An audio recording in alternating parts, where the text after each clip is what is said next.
En 1128, dans les couloirs froids de la cathédrale de Le Mans, Geoffroy Plantagenet épousait Mathilda Lempresse. Le cliquetis des épées des chevaliers résonne dans l'obscurité.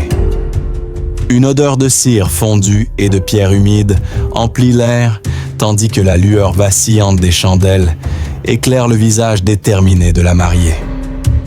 Veuve impériale, Mathilda, 26 ans, unissait son destin à celui d'un adolescent de 15 ans, Geoffroy, pour sceller une alliance fragile. Pourquoi cette union stormie? Était-ce l'amour ou une ambition dévorante? Les murmures des barons, le souffle du vent glacé, les ombres des trahisons dansent autour d'eux. Quel secret enfanta-t-il la dynastie Plantagenet? Envisionnez-vous dans un monde de couronnes disputées et de conquêtes sanglantes, plongé dans l'union Plantagenette, Geoffroy et Mathilda, où drame et mystère se dévoilent. En 1127, dans l'ombre des salles du château de Rouen, Henri Ier d'Angleterre décidait le destin de sa fille. Pourquoi? Un adolescent d'Anjou. Le doux crépitement des torches résonne dans les couloirs voûtés du château de Rouen, mêlé à une odeur de pierre humide et de cire fondue. Envisionnez-vous dans une salle aux murs épais, où la lueur vacillante des chandelles projette des ombres dansantes sur les tapisseries normandes. Henri Ier, roi d'Angleterre et duc de Normandie, âgé de 60 ans, se tient courbé sur une carte usée, ses doigts noueux traçant les frontières contestées. Mathilda Lemperesse, 25 ans, veuve de l'empereur Henri V, entre, son manteau impérial flottant comme un fantôme. Geoffroy Plantagenet, 15 ans, fils du comte Foulques V d'Anjou, attend dans l'antichambre, son cœur battant au rythme des cloches de la cathédrale. Était-ce une union ou une chaîne? Selon les chroniques de Guillaume de Malmesbury, dans ses Gesta Regum Anglorum, livre 5, chapitre 410, Henri Ier, hanté par la mort de son fils unique, William Adelite, dans le naufrage du White Ship en 1920, avait juré fidélité à Mathilda comme héritière en 1926. Mais les barons normands, méfiants envers une reine femme, exigeaient un allié puissant pour sécuriser la frontière sud de la Normandie contre les Angevins, ennemis ancestraux. Les psychologues modernes pourraient analyser la décision d'Henri comme une réponse à un trauma successoral, un mécanisme de défense pour préserver son empire face à l'incertitude. Envisionnez-vous dans cette salle froide, où l'odeur de vin épicé et de cuir graissé emplit l'air. Henri, d'une voix rauque, annonce à Mathilda « Tu épouseras Geoffroy d'Anjou. C'est pour le royaume. » Mathilda, pâle, serre les poings. Était-ce de la rage ou de la résignation? Geoffroy, né en 1113, était décrit par le chroniqueur Jean de Marmoutier comme un adolescent grand, beau, aux cheveux roux, joyeux et grand guerrier. Son père, Foulques V, comte d'Anjou et de Maine, avait négocié ce mariage pour étendre son influence, renonçant à ses revendications sur le Maine en échange. Selon Orderic Vitalis, dans son Historia Ecclesiastica, livre 12, chapitre 20, Henri Ier envoya des légats à Anjou en mai 1127 pour sceller l'accord, malgré les réticences de Mathilda, qui voyait en Geoffroy un gamin indigne de son rang impérial. Les médecins d'aujourd'hui pourraient interpréter le refus initial de Mathilda comme une réaction d'orgueil blesse, une hypervigilance face à une perte de statut après 12 ans d'empire germanique. Pourtant, Henri, inflexible, confina sa fille jusqu'à son consentement. Le 10 juin 1128, à Rouen, Henri adouba Geoffroy chevalier. Le clang des épées et l'odeur de métal poli emplissent la cour. Geoffroy, vêtu d'une cotte de mailles dorée et d'un manteau pourpre, reçoit l'accolade, son épée forgée par le légendaire Wieland le forgeron, symbolisant une nouvelle ère. Envisionnez-vous dans la chapelle Saint-Georges, où la lueur des vitraux colore le sol de marbre. Mathilda, en robe de velours bleu impérial, arrive escortée, son visage un masque de dignité. Le mariage eut lieu le 17 juin, à la cathédrale Saint-Julien du Mans, sous les auspices des évêques de Le Mans et de Sées. Selon Guillaume de Malmesbury, la cérémonie fut sobre, sans dot précise pour les châteaux normands, laissant Geoffroy dans l'incertitude de ses droits futurs. Était-ce une ombre sur leur union? La noce fut un théâtre de tension. Les chroniqueurs rapportent que Mathilda, fière de son titre d'impératrice, refusa d'être appelée comtesse d'Anjou, portant toujours son sceau impérial. Geoffroy, adolescent impétueux, se vanta de sa belle conquête, irritant sa nouvelle épouse. Selon Orderic Vitalis, livre 12, chapitre 21, le couple se sépara dès l'automne 1128. Mathilda rentra à Rouen, tandis que Geoffroy, comte d'Anjou depuis 1129, après le départ de Foulques pour Jérusalem, consolida ses terres. Les psychologues pourraient se voir dans cette séparation une dynamique de pouvoir déséquilibrée, où l'écart d'âge, 11 ans, et les ambitions rivales créaient un terrain fertile pour les conflits. Envisionnez-vous dans les jardins du Mans, où l'odeur des roses sauvages et le chant des oiseaux masquent les murmures des courtisans. Mathilda seule méditait sur son destin, impératrice déchue, héritière contestée. Henri Ier, sentant la fragilité de l'alliance, intervint en 1130. Selon Guillaume de Malmesbury, livre 5, chapitre 412, il convoqua le couple à Rouen, imposant une réconciliation pour produire un héritier. Les négociations traînèrent. Geoffroy exigeait les châteaux normands comme dot. Henri craignait une prise de pouvoir prématurée. Les médecins modernes pourraient analyser l'insistance d'Henri comme une anxiété pathologique, un besoin obsessionnel de contrôle face à sa mortalité imminente. Enfin, en 1131, Mathilda et Geoffroy se réconcilièrent, mais les tensions persistaient. Mathilda, enceinte en automne 1132, accoucha le 5 mars 1133 d'Henri, futur Henri II, à Le Mans. L'enfant fut un miracle. Mais était-ce la paix? La naissance d'Henri scella l'union, mais pas sans drame. Selon Orderic Vitalis, livre 12, chapitre 22, l'accouchement fut périlleux, Mathilda frôlant la mort, ce qui raviva ses rancunes envers Geoffroy, accusé de négligence. Pourtant, le couple, uni par l'héritage, se rapprocha. Geoffroy, portant le genêt jaune, planta Genista dans son chapeau, devint Plantagenet, symbole de leur lignée. Envisionnez-vous dans la chambre d'accouchement, où l'odeur d'herbes médicinales et les cris du nouveau-né emplissent l'air. Mathilda, épuisée, serra son fils. Il portera la couronne. Les psychologues pourraient y voir une résilience maternelle, transformant le trauma en détermination. La mort d'Henri Ier en décembre 1935 propulsa le couple dans l'arène. Étienne de Blois usurpa le trône, brisant son serment. Geoffroy et Mathilda, depuis Anjou, préparèrent la conquête de la Normandie.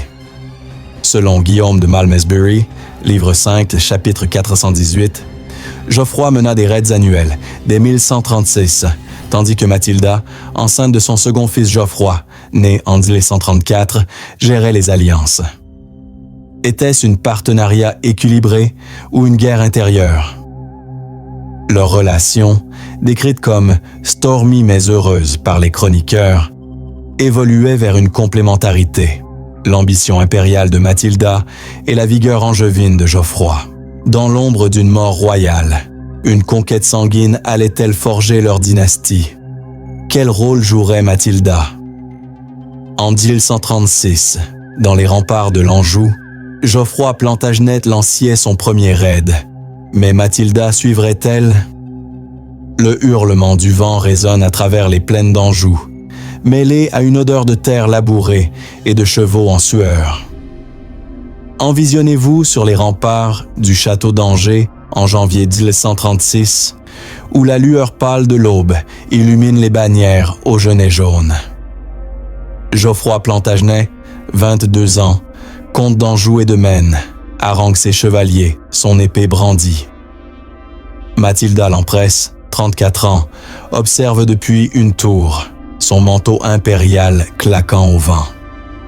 Étienne de Blois, usurpateur du trône anglais, a ignoré l'héritage d'Henri Ier. Geoffroy attaque la Normandie. Mais serait-ce sans Mathilda? Selon Orderic Vitalis, dans son Historia Ecclesiastica, livre 12, chapitre 25, la mort d'Henri Ier en 1135 déclencha l'anarchie. Étienne fut couronné à Westminster le 22 décembre, brisant son serment de 1126. Geoffroy, allié à Mathilda par mariage, revendiqua la Normandie comme dot de son épouse. Les psychologues modernes pourraient analyser l'audace de Geoffroy comme une assertion d'identité, un jeune comte compensant son âge par des actes de bravoure pour légitimer son rôle de consort impérial. Envisionnez-vous dans la cour d'Angers, où le clang des armures et l'odeur de fer chauffé emplissent l'air. Geoffroy, cheveux roux au vent, jure « La Normandie sera nôtre ». Mathilda, impassible, hoche la tête. Était-ce de la confiance ou du doute? Le premier raid de Geoffroy, en janvier 1136, visa le sud de la Normandie. Selon Guillaume de Malmesbury, Gesta Regum Anglorum, livre 5, chapitre 420, il prit Lisieux et s'empara de châteaux mineurs. Mais Étienne riposta en mars, ravageant l'Anjou. Geoffroy, repoussé, rentra à Bredouille. Mathilda, restée à Rouen avec leur fils Henri, 3 ans, gérait les finances et alliances. Selon Orderic Vitalis, livre 12, chapitre 26, elle envoya des messagers à son demi-frère Robert de Gloucester, fidèle en Angleterre, pour coordonner une invasion. Les médecins d'aujourd'hui pourraient voir dans la division des tâches une dynamique de couple adaptative. Geoffroy, guerrier, en première ligne, Mathilda, stratège, dans l'ombre. Pourtant, des rumeurs de discorde circulaient. Mathilda accusait Geoffroy de témérité. Envisionnez-vous dans une chambre du château de Rouen, où l'odeur de l'encre et du parchemin vieilli emplit l'air. Mathilda, penchée sur une carte, trace des routes d'invasion, la lueur d'une chandelle éclairant son visage déterminé. Geoffroy arrive, couvert de boue, furieux de sa défaite. « Les Normands sont des chiens », gronde-t-il. Mathilda, froide, rétorque. « Et vous, un chiot qui aboie trop tôt ». Selon Guillaume de Malmesbury, livre 5, chapitre 421, cette querelle, rapportée par des espions, raviva les tensions de leur mariage. L'écart d'âge et les ambitions rivales menaçaient l'unité. Était-ce une rupture ou un feu qui forgeait? En 1137, Geoffroy relança les hostilités, prenant Alençon en septembre. Orderic Vitalis, livre 12, chapitre 27, décrit la bataille. Les chevaliers angevins, hurlant « Anjou », submergèrent les défenseurs normands. Geoffroy, blessé à la cuisse, boita jusqu'à la victoire. Mathilda, enceinte de leur 3e fils Guillaume, né le 22 juillet 1136, accourut à Alençon pour célébrer. Les chroniqueurs notent un rapprochement. La naissance de Guillaume, malgré les complications. Mathilda frôla la mort. C'est là leur réconciliation. Les psychologues pourraient interpréter cet événement comme un trauma partagé, renforçant le lien, transformant la rivalité en partenariat parental. Pourtant, l'anarchie s'intensifia. Étienne, soutenu par les barons normands, assiégea Geoffrey à Lisieux en 1138. Selon Guillaume de Malmesbury, livre 5, chapitre 423, Mathilda depuis Rouen leva des fonds auprès des évêques loyaux, finançant l'arrivée de Robert de Gloucester en Angleterre.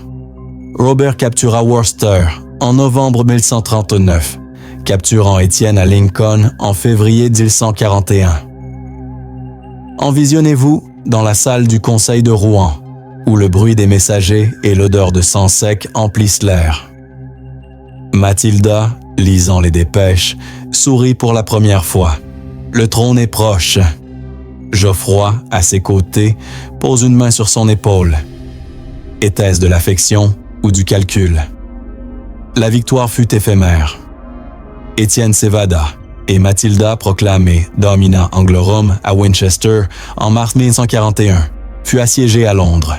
Selon Orderic Vitalis, livre 12, chapitre 28, la population londonienne, lassée de ses impôts, se rebella en juin, forçant Mathilda à fuir vers Oxford, déguisée en paysanne. Geoffroy, en Normandie, consolida ses gains, prenant Vaudreuil. Leur séparation, imposée par la guerre, raviva les ombres. Mathilda accusait Geoffroy de ne pas la soutenir assez. Les médecins modernes pourraient y voir une souffrance d'abandon, exacerbée par les grossesses à risque et l'exil. En 1142, Mathilda s'échappa d'Oxford sous la neige, marchant 8 milles jusqu'à Abingdon.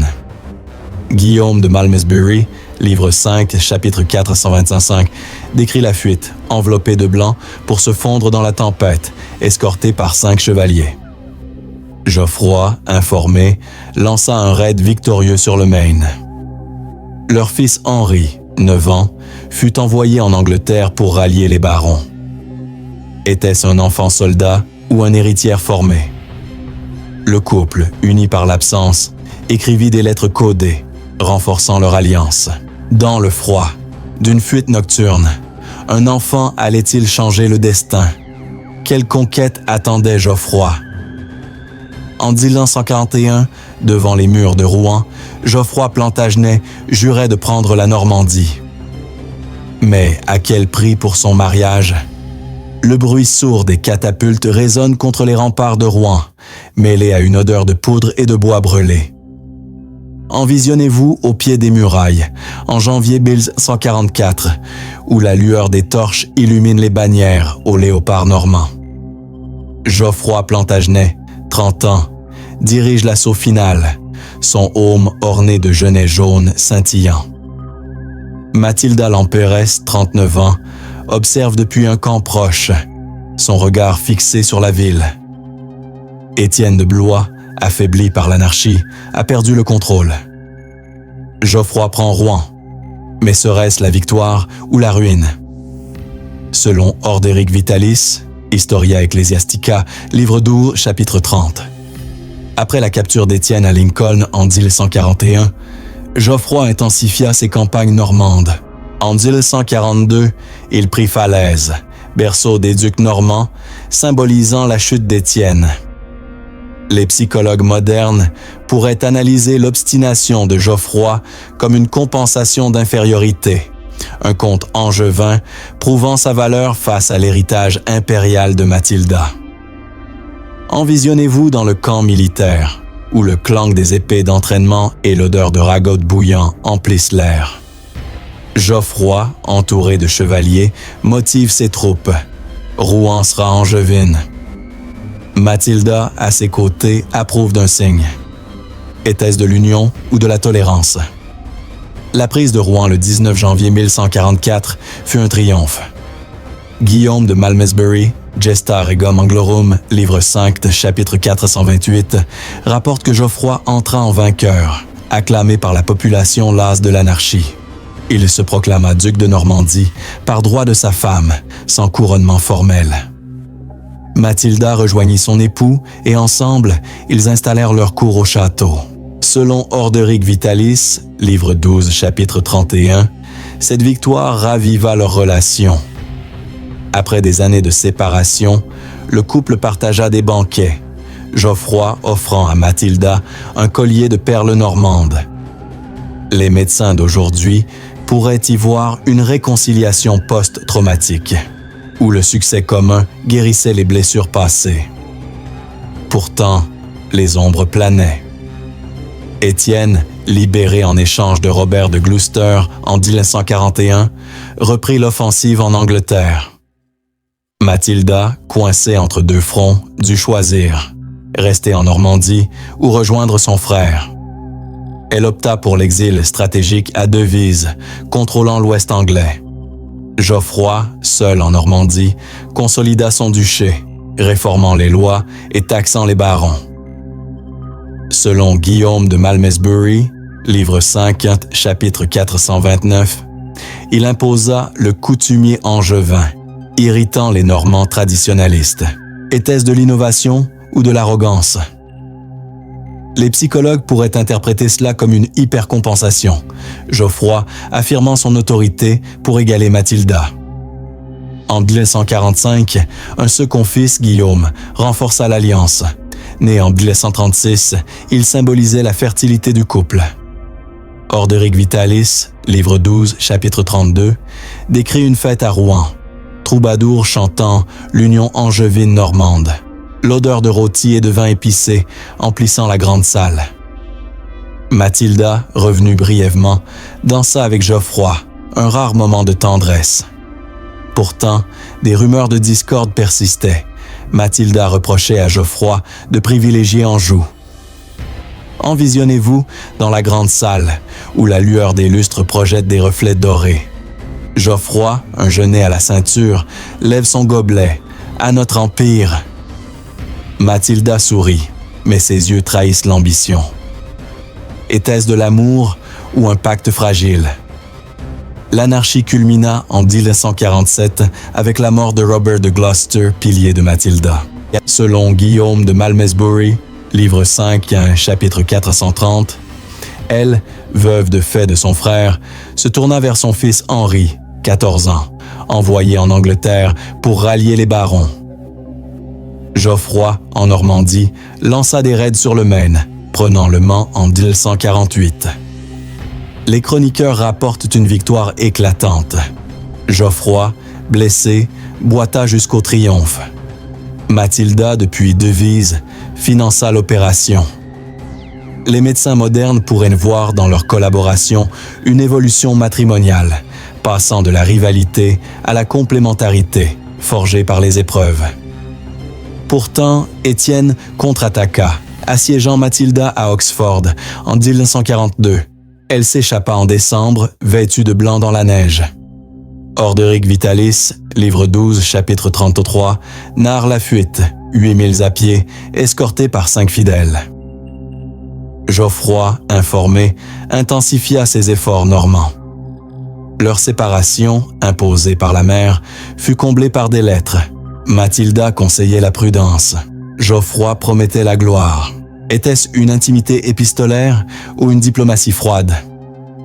En 1149, Henri, 16 ans, débarqua en Angleterre, battant Étienne à Devizes. Geoffroy, fier, écrivit à Mathilda « Notre fils est un lion ». Selon Guillaume de Malmesbury, livre 5, chapitre 431, cette victoire unifia le couple. Mathilda rentra en Normandie et ensemble, ils préparèrent l'invasion finale. L'odeur de mer et de sel accompagnait leurs conseils nocturnes. Dans l'éclat d'une victoire fugace, un serment allait-il sceller leur héritage? Quelle ombre plançait sur leur son? En 1151, à l'ombre du lit de mort de Geoffroy, Mathilda jurait de couronner son fils. Mais à quel sacrifice? Le gaspillage râpeux d'une respiration affaiblie résonne dans la chambre du château du Mans, mêlé à une odeur d'herbe médicinale et de sueur froide. Envisionnez-vous au chevet de Geoffroy Plantagenet, 38 ans, en septembre 1151, où la lueur fade d'une chandelle unique éclaire son visage émacié. Mathilda Lampéresse, 49 ans, tient sa main entourée de leur fils. Henri, 18 ans, Geoffroy, 17 ans, et Guillaume, 15 ans. Geoffroy, fiévreux après une campagne, murmure « La Normandie, à Henri ». Était-ce un testament ou un adieu brisé? Selon Orderic Vitalis, Historia Ecclesiastica, livre 12, chapitre 35, Geoffroy mourut le 7 septembre 1151 d'une fièvre contractée lors d'un siège au Mans. Son corps fut inhumé à l'abbaye du Saint-Aubin, son effigie émaillée le montrant en armure, genêt au ceinturon, les psychologues modernes pourraient analyser sa mort prématurée comme un catalyseur de transition, forçant Matilda à endosser seule le fardeau de l'héritage. Envisionnez-vous dans la chapelle funéraire, où le chant des psaumes et l'odeur d'encens emplissent l'air. Matilda, voilée de noir, pleure en silence, tandis qu'Henri jure vengeance contre Étienne. Était-ce du deuil ou de la détermination? Geoffroy légua la Normandie et l'Anjou à Henri, le Maine à Geoffroy et la Touraine à Guillaume. Selon Guillaume de Malmesbury, Gesta Regum Anglorum, livre 5, chapitre 432, Henri, déjà comte d'Anjou depuis 1149, hérita du titre ducal normand, unifiant les terres plantagenetiennes. Matilda, agissant comme régente, orchestra la succession, envoyant Henri en Angleterre pour négocier. Les médecins d'aujourd'hui pourraient voir dans son rôle une résilience veuvage, transformant la perte en leadership, malgré les grossesses antérieures risquées qui l'avaient affaibli. En 1152, Henri, 19 ans, débarqua en Angleterre avec 140 chevaliers, ravageant le sud-ouest.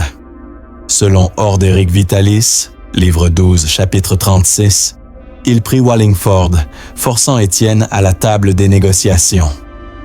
Matilda, depuis Rouen, finança l'armée via des prêts normands. Envisionnez-vous dans la tente de commandement où l'odeur de cuir et de cartes Georgées domine. Henri, cheveux roux comme son père, écoute sa mère. Pas de pitié pour les traîtres. Leur lien, forgé par l'absence de Geoffroy, devint filial et stratégique. Était-ce un duo mère-fils ou un duel d'ambition? L'anarchie touchait à sa fin. Étienne perdit son fils Eustache en 1153, ouvrant la voie au compromis. Le traité de Wallingford, signé le 6 novembre 1153 à Winchester, stipula qu'Étienne régnerait jusqu'à sa mort, Henri lui succédant. Selon Guillaume de Malmesbury, livre 5, chapitre 433. Matilda, absente mais influente via Henri, approuva « la couronne sans sang ». Les chroniqueurs rapportent qu'elle refusa de croiser Étienne, le tenant pour usurpateur. Les psychologues pourraient analyser cela comme un refus de réconciliation, une cicatrice de l'anarchie où elle avait été couronnée, puis chassée de Londres en 1141. Henri épousa Aliénor d'Aquitaine en 1152, doublant ses terres. Matilda, conseillère, arrangea l'alliance depuis la Normandie. Orderic Vitalis, livre 12, chapitre 37, décrit son rôle. Veillant aux chartes, elle imposa des réformes administratives, préfigurant le règne d'Henri. Envisionnez-vous dans la salle du Parlement de Rouen, où le bruit des quilles et l'odeur de seaux de cire résonnent. Matilda, grise mais autoritaire, dicte « L'Empire angevin durera ». Était-ce de la sagesse ou de l'orgueil? La mort d'Étienne, le 25 octobre 1154, propulsa Henri sur le trône, comme Henri II, premier Plantagenet. Matilda assista au couronnement à Westminster le 19 décembre, mais refusa la couronne, se contentant du titre de impératrice. Selon Guillaume de Malmesbury, livre 5, chapitre 434, elle devint une figure semi-religieuse, fondant des abbayes et ponts à Rouen. Les médecins modernes pourraient y voir une retraite post-traumatique, une paix après des décennies de guerre. Dans l'éclat d'une couronne nouvelle, un fils allait-il honorer son père? Quel mystère cachait Matilda? En 1167, dans le silence d'un couvent normand, Matilda l'empresse expirait. Quel secret emporta-t-elle dans la tombe? Le doux chuchotis des prières moniales résonne dans les cloîtres de l'abbaye de Notre-Dame-du-Bec, mêlé à une odeur d'encens et d'herbes séchées. Envisionnez-vous dans une cellule ascétique en septembre 1167, où la lueur douce du soleil couchant filtre à travers une fenêtre grillagée. Matilda l'empresse, 65 ans, alitée, murmure à son fils Henri II, roi d'Angleterre depuis 13 ans. Geoffroy Plantagenet, mort 16 ans plus tôt, hante ses souvenirs. Leur union, stormie et féconde, a forgé un empire s'étendant de l'Écosse aux Pyrénées. Était-ce un triomphe ou un regret? Selon Orderic Vitalis, Historia Ecclesiastica, livre 12, chapitre 40, Mathilda mourut le 10 septembre 1167 à Rouen, inhumée à l'abbaye du Bec. Elle avait passé ses dernières années en semi-retraite, conseillant Henri depuis la Normandie. Les psychologues modernes pourraient analyser son veuvage prolongé comme une phase de réflexion intérieure, où le deuil de Geoffroy se muait en sagesse maternelle. Envisionnez-vous dans le cloître, où le chant des vespres et l'odeur de Pierre Chollet emplissent l'air. Henri, 34 ans, agenouillé, reçoit sa bénédiction. Gouverne avec justice, comme ton père l'aurait voulu. Était-ce un adieu ou un manifeste? L'héritage de Mathilda et Geoffroy était colossal. Henri II, né en 1133, régna de 1154 à 1189, fondant l'Empire angevin, Angleterre, Normandie, Anjou, Aquitaine, via Aliénor. Selon Guillaume de Malmesbury, Gesta Regum Anglorum, livre 5, chapitre 435, cette expansion, plus vaste que l'Empire carolingien, découlait directement de leur union. Geoffroy avait conquis la Normandie en 1144. Mathilda sécurisait l'héritage anglais. Les médecins d'aujourd'hui pourraient avoir, dans la longévité de la dynastie, une transmission génétique de résilience, où l'ambition parentale forgeait des souverains intrépides. Mathilda, dans ses dernières années, fonda des œuvres pieuses, un pont sur la Seine à Rouen, des donations à Bec. Orderic Vitalis, livre 12, chapitre 41, rapporte qu'elle priait pour l'âme de Geoffroy, regrettant peut-être leur querelle. Envisionnez-vous dans la chapelle privée, où la lueur des cierges et l'odeur de myrrhe dominent. Mathilda seule confesse. Notre amour fut une tempête, mais elle engendra un ouragan. Était-ce de la nostalgie ou de la réconciliation? Son influence perdura. Elle arbitra les disputes d'Henri avec Thomas Becket, mourant avant le meurtre en 1170. Leur second fils, Geoffroy, comte de Nantes, mourut en 1158 lors d'un tournoi, laissant une veuve, Constance de Bretagne. Guillaume, troisième fils, devint comte de Poitiers, mais périt en 1173 lors de la révolte contre Henri. Selon Guillaume de Malmesbury, livre 5, chapitre 436, ces pertes ravivèrent le deuil de Mathilda pour Geoffroy, un écho des naissances périlleuses. Les psychologues pourraient y voir un syndrome de survivant, où la mère, ayant frôlé la mort en couche, gérait la mortalité de ses fils avec stoïcisme. Henri II, tourmenté par ses propres enfants, Richard, Jean, Henri le Jeune, consulta souvent sa mère. Orderic Vitalis, livre 12, chapitre 42, décrit une lettre de Mathilda en 1165. « Souviens-toi de ton père, la force sans justice est tyrannie. » Cette sagesse, forgée par l'anarchie, guida le règne. Réforme judiciaire, comme les assises de Clarendon en 1166. Était-ce l'héritage d'un mariage ou d'une impératrice solitaire? Mathilda mourut paisiblement, entourée de moines. Son effigie, comme celle de Geoffroy, orne le Mans. Elle en robe impériale, lui en armure.